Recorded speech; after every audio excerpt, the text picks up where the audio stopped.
Desde la diáspora, yo creo que ser mujer es muy complicado en general, pero eh, en un contexto de nuestro país que cada día hay un aumento mayor de la islamización cultural, es lo que yo la llamo la jaramización, es todo haram, la jaramización de la cultura, es muy complicado ser mujer.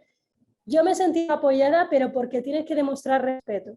Y yo siempre digo que mucha gente a mí me ve como hombre, hasta mi propia madre me ve muchas veces como hombre. De los mellizos siempre piensa que el hombre soy yo, ¿sabes?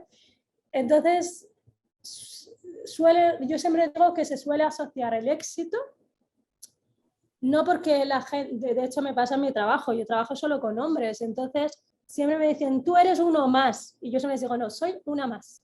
¿Por qué? Porque el éxito de una mujer o la resistencia de una mujer se tiene, igual que el éxito de cualquier persona migrada, en España lo que solemos hacer es lo que llamo blanquear, y blanquear es decir, verla como lo que no es para que entre en nuestros estándares, ¿no? Al principio a la gente le costaba muchísimo verme sin velo, bueno, sin la melfa, bueno, es que era rechazo absoluto. Luego, claro, cuando ellos ya ven que tú trabajas, ya, bueno, se bajan los humos. Segundo, cuando ven que tú ya eres el que tiene el contacto y la influencia, se baja aún más.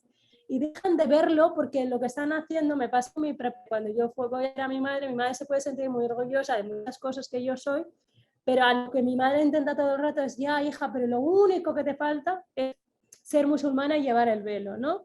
Porque no están evaluando nunca lo que tú eres, sino lo que a ellos les hace feliz que tú seas, ¿no?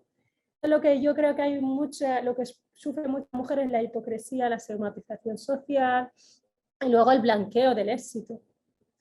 A mí yo me dedico al análisis político y llaman siempre a mi compañero como analista político, a mí me está preguntando por los refugiados. Entonces, si hay un mundo de varones aquí, pues no te puedes imaginar una cultura saharaui.